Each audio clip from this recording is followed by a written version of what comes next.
بسم اللہ الرحمن الرحیم۔ السلام علیکم دوستو، میں ہوں زبیر اور آپ دیکھ رہے ہیں میرا گھر یوٹیوب چینل۔ اگر آپ کے پاس 1 کنال کا پلاٹ ہے اور آپ اس پر گھر تعمیر کر کے بیچنا چاہتے ہیں اور آپ اچھا منافع کمانا چاہتے ہیں تو اس نقشہ کے مطابق گھر تعمیر کریں، انشاءاللہ آپ کو اچھا منافع ملے گا۔ مین گیٹ کو گھر کی لیفٹ سائڈ پر ڈیزائن کیا گیا ہے۔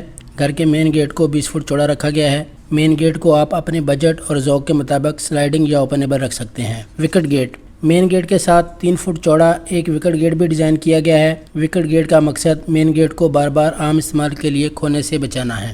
پورچ 50-90 کے اس گھر میں پورچ کا size 18 feet by 20 feet 6 inch رکھا گیا ہے۔ 2 سے 3 گاڑیاں بڑے آرام سے پارک ہو سکتی ہیں۔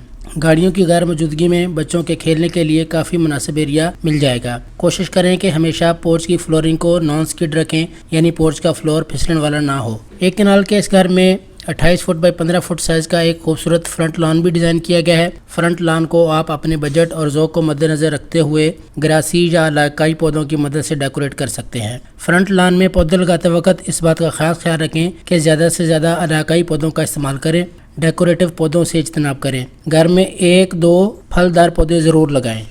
فرنٹ لان میں وکٹ گیٹ کے ساتھ ایک پانی کا پوائنٹ یعنی کھرا بھی دیا گیا ہے۔ اس پوائنٹ کا دینے کا مقصد بوقت ضرورت پودوں کی آبیاری اور گاڑیوں کی واشنگ کے لیے پانی مہیا کرنا ہے۔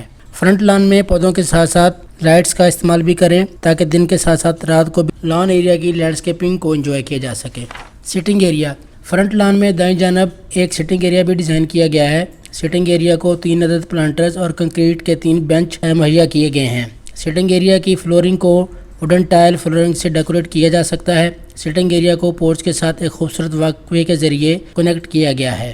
مین انٹرنس یا مین ڈور اب ہم بڑھتے ہیں گھر کی مین انٹرنس کی جانب۔ 2 سٹیپ اپ کر کے مین ڈور لگایا گیا ہے۔ انٹرنس سٹیپ پر آپ گرینائٹ ماربل لگا سکتے ہیں۔ انٹرنس سٹیپ کی دونوں جانب پلانٹر بھی ڈیزائن کیے گئے ہیں۔ مین ڈور 1 کنال کے اس گھر میں آپ مین دروازے کو اپنی ضرورت، ذوق اور بجٹ کو مد نظر رکھتے ہوئے سالڈ ووڈ یا لکڑی اور گلاس کے کمبینیشن کے ساتھ تعمیر کر سکتے ہیں۔ مین انٹرنس پر دائیں جانب دیوار میں ایک ڈیکوریٹو نش بھی ڈیزائن کی گئی ہے۔ مین انٹرنس پر نش دینے کا مقصد گھر کی مین انٹرنس کو مزید خوبصورت اور دلکش بنانا ہے۔ دیوار میں نصب کی گئی نش میں آپ اپنے بجٹ کے مطابق موزیک ٹائل کا استعمال کر سکتے ہیں یا اس نش کو اسلامک کیلیگرافی کی پینٹنگ کے ذریعے بھی ڈیکوریٹ کیا جا سکتا ہے۔ فائر یا انٹرنس لابی 50-90 1 کنال کے اس گھر میں 16 فٹ 3 انچ بائی 10 فٹ چوڑی مین انٹرنس ڈیزائن کی گئی ہے۔ مین انٹرنس کو ڈبل ہائٹ ڈیزائن کیا گیا ہے۔ ڈبل ہائٹ انٹرنس رکھنے کا مقصد گھر کے داخلی دروازے کو خوبصورت، دلکش اور کشادہ رکھنا ہے تاکہ گھر میں داخل ہوتے ہی آپ کو کھلے پن اور کشادگی کا احساس ہو۔ مین انٹرنس میں داخل ہوتے ہی سامنے کی جانب آپ کو ایک ڈیکوریٹو وال مل جاتی ہے جس کو آپ اپنے بجٹ اور ذوق کو مد نظر رکھتے ہوئے مختلف انٹیریئر مٹیریل کے ساتھ ڈیکوریٹ کر سکتے ہیں۔ سٹیئر 20 مرلہ کے اس خوبصورت گھر میں آپ کو مین انٹرنس میں بائیں جانب ایک 4 فٹ چوڑی سپائرل یا دائروی سیڑھی ملتی ہے۔ سپائرل سٹیئر کو آپ اپنے بجٹ اور ذوق کو مد نظر رکھتے ہوئے کنکریٹ، لکڑی یا سٹیل میں تعمیر کر سکتے ہیں۔ سیڑھی والی ایریا کو روشن اور ہوادار رکھنے کی غرض سے پورچ کی جانب 2 کھڑکیاں مہیا کی گئی ہیں۔ پاؤڈر روم یا گیسٹ باتھ سیڑھیوں کے عقب میں ایک پاؤڈر روم بھی ڈیزائن کیا گیا ہے۔ پاؤڈر روم کا size 5 feet 3 inch by 6 feet رکھا گیا ہے۔ دروازے کے بالکل سامنے آپ کو وینٹی مل جاتی ہے۔ وینٹی کے ساتھ ایک ڈیکوریٹو پلانٹر بھی ڈیزائن کیا گیا ہے۔ وینٹی کو آپ اپنے بجٹ کے مطابق گرینائٹ ماربل یا کورین ماربل کے ساتھ تعمیر کر سکتے ہیں۔ پاؤڈر روم میں ایک لو ہائٹ لیج وال بھی ڈیزائن کی گئی ہے۔ لو ہائٹ لیج وال پر آپ ہینگنگ سیٹ نصب کر سکتے ہیں۔ پاؤڈر روم میں وینٹی کے ساتھ دیوار میں ایک خوبصورت نش بھی ڈیزائن کی گئی ہے۔ پاؤڈر روم میں اس نش کو ڈیزائن کرنے کا مقصد پاؤڈر روم کی خوبصورتی کو بڑھانا اور باتھ روم میں عام استعمال کی چیزوں کو رکھنے کے لیے جگہ بنانا ہے۔ ڈرائنگ روم یا مہمان خانہ مین انٹرنس کی دائیں جانب ڈرائنگ روم کو ڈیزائن کیا گیا ہے۔ ڈرائنگ روم کا داخلی دروازہ مین انٹرنس میں ہی رکھا گیا ہے۔ ڈرائنگ روم کے دروازے کو آپ اپنے ذوق اور بجٹ کے مطابق لکڑی اور شیشے کے امتزاج سے تعمیر کر سکتے ہیں۔ ڈرائنگ روم کا size 18 feet by 15 feet 6 inch رکھا گیا ہے۔ ڈرائنگ روم میں 12 سے 15 لوگوں کی سٹنگ ارینجمنٹ بڑے آرام سے ہو سکتی ہے۔ ڈرائنگ روم کو روشن اور ہوادار رکھنے کی خاطر 2 عدد بڑی کھڑکیوں کا سہارا لیا گیا ہے۔ ایک کارنر کھڑکی فرنٹ لان کی جانب رکھی گئی ہے جبکہ دوسری کھڑکی کو رائٹ سائڈ پر موجود 5 فٹ چوڑے اوپن پیسیج کی طرف رکھا گیا ہے۔ ڈرائنگ روم کی خوبصورتی کو بڑھانے کی خاطر مین انٹرنس کی جانب 2 عدد فکس گلاس بھی لگائے گئے ہیں۔ کچن 1 کنال کے اس گھر میں کچن کو ڈبل ہائٹ رکھا گیا ہے۔ کچن کا size 15 feet 6 inch by 14 feet رکھا گیا ہے۔ مین کچن میں آپ کو ایک جانب سنک اور ایک جانب کوکنگ ہوڈ مل جاتا ہے۔ باورچی خانہ کے عین وسط میں ایک آئی لینڈ بھی ڈیزائن کیا گیا ہے۔ مین کچن میں لاؤنج کی جانب ایک سروس کاؤنٹر بھی ڈیزائن کیا گیا ہے۔ سروس کاؤنٹر کو بریک فاسٹ کاؤنٹر کی صورت میں بھی استعمال کیا جا سکتا ہے۔ گریس کچن یا ورکنگ کچن، مین کچن کو ڈبل ایکشن ڈور کی مدد سے گریس کچن کے ساتھ منسلک کیا گیا ہے۔ گریس کچن کا size 15 feet 6 inch by 9 feet 6 inch رکھا گیا ہے۔ گریس کچن میں ایک جانب آپ کو کوکنگ رینج ملتا ہے جبکہ دوسری جانب سنک مل جاتا ہے۔ گریس کچن کو روشن اور ہوادار رکھنے کی خاطر گھر کے بائیں جانب موجود 5 فٹ اوپن راستے کی طرف ایک کھڑکی ڈیزائن کی گئی ہے۔ گریس کچن میں ایک عدد کراکری کیبنٹ اور 2 عدد ڈیکوریٹو نشز بھی ڈیزائن کی گئی ہیں۔ گریس کچن کو اس طرح ڈیزائن کیا گیا ہے کہ وہ مین کچن اور ڈائننگ کے ساتھ بآسانی منسلک ہو سکے۔ گریس کچن کی ایک بھی جانب ڈائننگ روم ڈیزائن کیا گیا ہے۔ ڈائننگ روم کو ہم بعد میں ریویو کریں گے، پہلے گھر کے مین حصے کی جانب بڑھتے ہیں۔ لاؤنج کو گھر کا دل بھی کہا جاتا ہے۔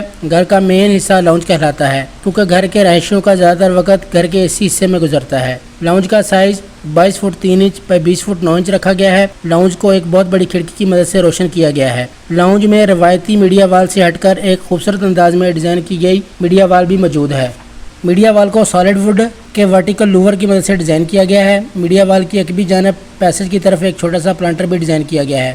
اس پلانٹر میں آپ آرٹیفیشل یا انڈور پلانٹس ڈیکوریٹ کر سکتے ہیں۔ لاؤنج میں ایک دیوار کو فیملی فریمز کے لیے بھی مختص کیا گیا ہے۔ اب ہم بڑھتے ہیں ڈائننگ کی جانب۔ ڈائننگ روم، ایک کنال کے اس ڈیزائنر گھر میں ڈائننگ روم کا size 15 feet 6 inch by 11 feet رکھا گیا ہے۔ ڈائننگ ہال میں آپ اپنی ضرورت کے مطابق 8 سے 10 پرسن والی ڈائننگ ٹیبل آسانی سے پلیس کر سکتے ہیں۔ ڈائننگ روم میں ایک عدد سروس کاؤنٹر یا سروس کریڈنزا بھی ڈیزائن کیا گیا ہے۔ ڈائننگ روم کو بائیں جانب موجود ایک بڑی کھڑکی کی مدد سے روشن اور ہوادار رکھا گیا ہے۔ ڈائننگ روم کو ایک بڑے فولڈنگ دروازے کے ذریعے سے ہال سے کنیکٹ کیا گیا ہے جبکہ ایک چھوٹے ڈبل ایکشن ڈور کے ساتھ گریس کچن کے ساتھ منسلک کیا گیا ہے۔ ڈائننگ روم کے مین دروازے کے بالکل سامنے موجود دیوار کو 3 عدد نشز اور چھوٹے پلانٹر کی مدد سے ڈیکوریٹ کیا گیا ہے۔ ڈائننگ روم کی بیرونی جانب بائیں طرف موجود باؤنڈری وال کو بھی فیچر وال کی شکل میں ڈیزائن کیا گیا ہے۔ اب ہم بڑھتے ہیں گھر کے عقبی حصہ کی طرف۔ ایک کنال کے اس گھر میں گراؤنڈ فلور پر 2 عدد بیڈ روم اٹیچ باتھ کے ساتھ ڈیزائن کیے گئے ہیں۔ سب سے پہلے ہم بیڈ روم 1 کو دیکھ لیتے ہیں۔ بیڈ روم 1 کا size 15 feet 6 inch by 20 feet 6 inch رکھا گیا ہے۔ بیڈ روم میں ایک عدد بڑی وارڈروب بھی ڈیزائن کی گئی ہے۔ بیڈ روم 1 کے بیڈ اور سٹنگ ایریا کو ایک پارٹیشن وال کی مدد سے سیپریٹ کیا گیا ہے۔ پارٹیشن وال کی ایک جانب میڈیا وال ڈیزائن کی گئی ہے جبکہ دوسری جانب سٹنگ ایریا اور ایک بک ریک ڈیزائن کیا گیا ہے۔ بیڈ 1 یعنی ماسٹر بیڈ میں ایک عدد ڈریسنگ ٹیبل بھی ڈیزائن کی گئی ہے۔ بیڈ روم کو 3 کھڑکیوں کی مدد سے وینٹیلیٹ کیا گیا ہے۔ ایک بڑی کھڑکی دائیں جانب موجود اوپن پیسج کی طرف رکھی گئی ہے جبکہ 2 چھوٹی کھڑکیاں بیڈ کے ایک بھی دیوار میں دی گئی ہیں۔ بیڈ روم 1 میں ایک اٹیچ ڈریسنگ روم بھی رکھا گیا ہے۔ ڈریس کا size 6 feet 6 inch by 7 feet 6 inch رکھا گیا ہے۔ باتھ 1 ماسٹر بیڈ کے ساتھ ایک اٹیچ باتھ بھی ڈیزائن کیا گیا ہے۔ اٹیچ باتھ کا size 9 feet by 7 feet 6 inch رکھا گیا ہے۔ باتھ روم میں WC اور شاور والے ایریا کو ایک لو ہائٹ پارٹیشن کی مدد سے سیپریٹ کیا گیا ہے۔ باتھ روم میں ایک عدد وینٹی پلانٹر کے ساتھ موجود ہے۔ وینٹی کو ذوق اور بجٹ کے مطابق گرینائٹ یا ماربل میں تعمیر کیا جا سکتا ہے۔ سیٹ کو بھی آپ وال ہینگنگ رکھ سکتے ہیں۔ باتھ روم کی وینٹیلیشن ایک کھڑکی کی مدد سے کی گئی ہے۔ اب ہم بڑھتے ہیں گراؤنڈ فلور پر موجود دوسرے بیڈ روم کی جانب۔ بیڈ 2 کا size 15 feet 6 inch by 18 feet رکھا گیا ہے۔ بیڈ روم 2 میں ایک بڑی وارڈروب ڈیزائن کی گئی ہے۔ بیڈ کی ارینجمنٹ اس انداز سے کی گئی ہے کہ بیڈ کی عقبی جانب موجود دیوار کو سالڈ رکھا گیا ہے تاکہ اس کو فیچر وال کے طور پر ڈیزائن کیا جا سکے اور بیڈ کے سامنے موجود دیوار کو LCD اور ریسر کے لیے مختص کیا گیا ہے۔ بیڈ روم کو روشن رکھنے کی خاطر ایک بڑی اور 2 چھوٹی کھڑکیوں کا استعمال کیا گیا ہے۔ بڑی کھڑکی گھر کے عقبی جانب موجود اوپن پیسج کی طرف رکھی گئی ہے جبکہ 2 چھوٹی کھڑکیاں بیڈ کی دونوں طرف میں رکھی گئی ہیں۔ باتھ 2 بیڈ روم 2 کے ساتھ ملحقہ باتھ کو 6 فٹ بائی 11 فٹ سائز میں ڈیزائن کیا گیا ہے۔ باتھ روم میں ایک سائڈ پر آپ کو شاور اور WC مل جاتی ہے جبکہ دروازے کے بالکل سامنے ایک عدد وینٹی پلانٹر کے ساتھ ڈیزائن کی گئی ہے۔ باتھ روم میں روشنی اور ہوا کا انتظام عقبی جانب پر موجود کھڑکی کی مدد سے کیا گیا ہے۔ گھر کے اندرونی حصوں کے ریویو کے بعد اب ہم بڑھتے ہیں گھر کے 3 اطراف میں موجود اوپن پیسج کی طرف۔ گھر کے 3 اطراف میں موجود پیسج اور باؤنڈری وال یعنی 4 دیواری کو پلانٹرز اور سٹون فیچر کی مدد سے ڈیکوریٹ کیا گیا ہے۔ گھر کے تینوں اطراف میں موجود پیسج کو 5 فٹ چوڑا رکھا گیا ہے۔ یہ تھا ہمارا گراؤنڈ فلور پلان۔ اگر آپ کو گراؤنڈ فلور پلان پسند آیا اور آپ اس کے فرسٹ فلور پلان کی ویڈیو دیکھنا چاہتے ہیں تو کمنٹ کریں، اور اگر آپ اپنا گھر ڈیزائن کروانا چاہتے ہیں تو اسکرین پر دیے گئے نمبر پر رابطہ کریں۔ اپنا اور اپنے سے منسلک لوگوں کا خیال رکھیے گا۔ اللہ آپ کا حامی و ناصر ہو۔